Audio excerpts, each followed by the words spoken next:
Dear friends, Namaskar. I am Mahipal Singh from Indian Renaissance Institute and you are watching our third video in English on the YouTube platform. In this video, we are going to discuss the draft constitution of Free India prepared by M.N. Roy in 1944, 3 years before the country attained independence. Between 1915 and 1925, Roy traveled through many countries in small ships and boats under very difficult circumstances in search of arms from Germany to launch an armed revolution against the British government to attain India's independence, but without any success. In 1930, he finally returned to the country in July 1931. He was arrested from Bombay in the Kanpur conspiracy case of 1924, in which he had been named as an accused. In that case, he had to undergo 6 years of imprisonment and he was released from jail from Dehradun in 1936. After coming out of jail, he joined the independence struggle, which was being run by the Congress under the leadership of leaders like Mahatma Gandhi, Jawaharlal Nehru, Sardar Vallabhbhai Patel, etc.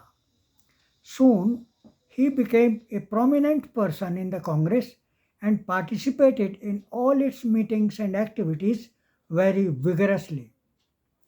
On the question of the country's support and participation in the war effort of the British against the fascist Germany in the Second World War, he did not agree with the Congress's stand and left the Congress because he firmly believed that during the World War the British government would become so weak that it would have to grant independence to India. But if the allied powers of Britain and America were defeated by Germany, India would never be able to attain independence from fascist Germany led by Hitler. Therefore, he was in favor of helping the British war effort against fascist Germany. Now we know that he was correct in his assessment, and after the end of the World War II in 1945, the British had to grant independence to India in 1947.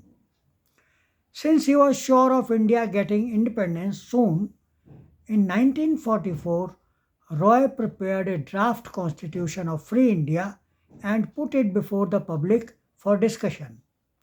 At that time, the Congress was aiming at attaining political independence of the country, but Roy was of the opinion that without economic independence and social equality, mere political independence would mean replacing one class of rulers by the other.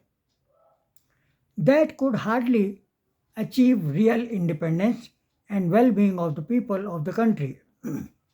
He had learned that lesson while working in Mexico, which he called the land of his rebirth. Later, he wrote about that in his memoirs, which tells us about his conviction in the matter. He wrote, and I quote, I left the land of my rebirth an intellectually free man, though with a new faith. I no longer believed in political freedom without the content of economic liberation and social justice. But I had also realized that intellectual freedom, freedom from the bondage of all tradition and authority, was the condition for any effective struggle for social emancipation. And I unquote. With these values of democratic functioning, As objectives in his mind, Roy prepared his draft constitution so that it could help the scholars and leaders who would be framers of the future Indian constitution in preparing it. As it stands today, our constitution contains most of the important things contained in Roy's draft, though it also differs in many respects. First chapter of Roy's draft constitution is entitled The Declaration of Rights and Fundamental Principles. It states that the supreme sovereignty belongs to the entire people and shall be exercised directly through the control of the executive as well as the legislative functions of the state by elected representatives of the people who also have the sacred inalienable right to alter and modify the political organization of society, and also the right to revolt against tyranny and oppression. Provision for autonomous Indian provinces has also been made, and those of them who would agree to join in a federation shall form the Federal Union of India. The draft declared the land as well as the underground riches as the collective property of the people. The state shall also start large scale industries under collective ownership. The cultivators would be entitled to hold land without any disability, subject to the payment of a unitary land tax to be fixed by law. At the same time, the government would promote large scale cooperative agriculture through the supply of modern machinery and cheap credit. An irreducible standard of living, standard of living for all laboring in fields, factories, mines, transport, offices, and schools shall be guaranteed by minimum wages fixed by law, and adequately remunerating employment or relief would be a right of all citizens. Working hours would be fixed at 8 hours a day, 6 days a week, with 1 month's leave with full pay, and women workers would also have 3 months of maternity leave with full pay. There would also be statutory provisions of social security for the old, sick, and incapacitated, and education for all children up to the age of 14 would be free and compulsory and secular. Promotion of public health and sanitation would be a charge on public revenue. The right of association for the purpose of safeguarding and amelioration of economic conditions and the political status of workers, employees, and peasants shall be guaranteed, and men and women would have identical rights and responsibilities. All citizens of the Federal Union of India would be guaranteed inviolability of the person, and no person shall be placed under arrest except on order by legally constituted courts. Besides these rights, there are two more very important rights mentioned in the draft constitution. One says that the freedom of press and speech is guaranteed to all.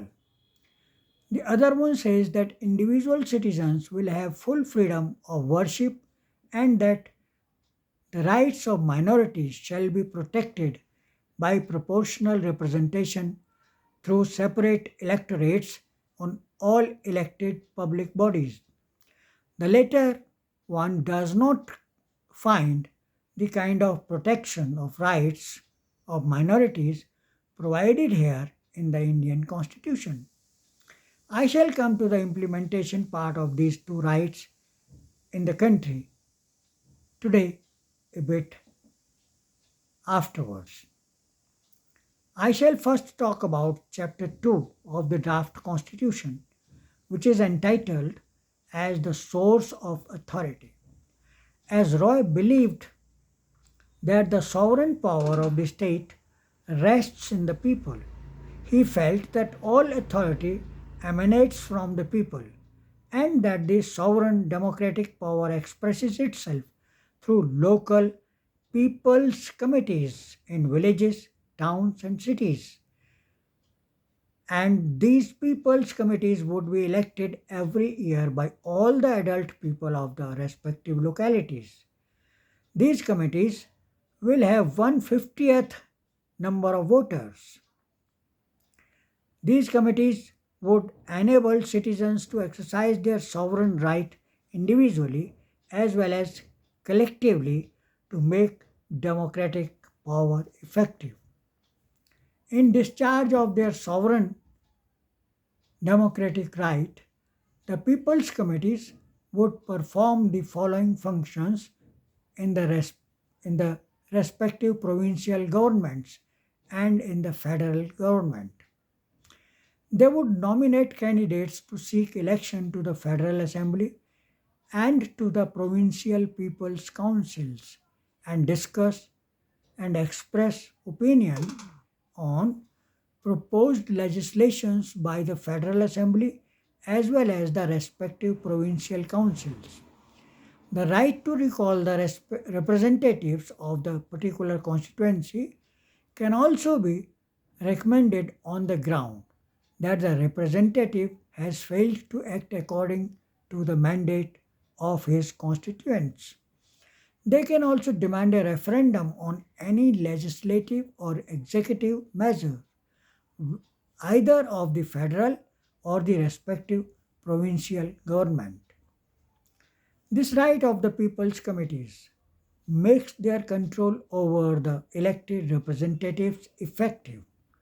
As we see, our members of parliament and state assemblies generally do not turn up in their constituencies before the next election, even to learn the difficulties or the expectations of their voters. It is so because they do not show any accountability towards the people who elect them, as they listen to and follow only the dictates of their respective political parties and their leaders who give them the election tickets. This is the reason why M.N. Roy felt the need of party-less democracy, a very important thing that the draft constitution of M.N. Roy introduced. Party-based system only produces party supremos or dictators who do not listen to the general people and even indulge in anti-people policies and actions once they manage to get elected and using money and muscle power and form a government. They turn to the voters only at the time of next election and dividing the people on communal basis for or language, region or caste basis sway the voters in their favor and win the election. This trend continues. Coming back to the freedom of press and speech, which is guaranteed in the Constitution of India also, our experience shows that all governments disregard it. During the state of emergency imposed in the country by Congress party's Mrs. Indira Gandhi, strict press censorship was imposed. During that regime during the regime of the Bharatiya Janata Party led by Narendra Modi, we have experienced a worse form of undeclared emergency and all the kinds of dissenters, students, civil society activists, journalists, and even leaders of the opposition parties are hounded and put behind the bars even under such stringent laws as the Unlawful Activities Prevention Act, under which even getting bail is almost impossible. We have also been seen a high-handed misuse of government agencies as the Enforcement Directorate, the CBI, and the Income Tax Department to arrest and silence the voice of even the sitting chief ministers. These agencies are used even to effect defections in opposition parties and force their members to join the ruling BJP party. Even the Supreme Court and High Courts, which have been entrusted the duty to protect the fundamental rights of the people, just sit back and ignore the illegal and high handed infringement of these rights by the ruling party. In the latest such action, over 300 people belonging to minority Muslim community from Muzaffarnagar district were given notices by the local administration, ostensibly on the instructions of the Uttar Pradesh BJP government, to appear before a magistrate and furnish sureties of rupees 2 lakh each to ensure maintenance of peace for 1 year, merely for wearing black armbands as part of a silent protest against the centre's Waqf Amendment Bill during Al Wida, Friday Namaz on March 28th. This shows the contemptuous attitude of the ruling BJP party not only towards the minority Muslims but also towards the right to freely express views even without using a single spoken word. In Chapter 8 of the draft constitution, the local people's committees have been assigned the functions of local self government like sanitation and public health, education up to the age of 14, building and maintaining roads and local parks, promotion of organization of producers and consumers cooperative societies, maintenance of public order including local police administration and administration of law in cases of petty crime, and for performing these functions the people's committees will have the right to collect taxes subject to the approval of the provincial government.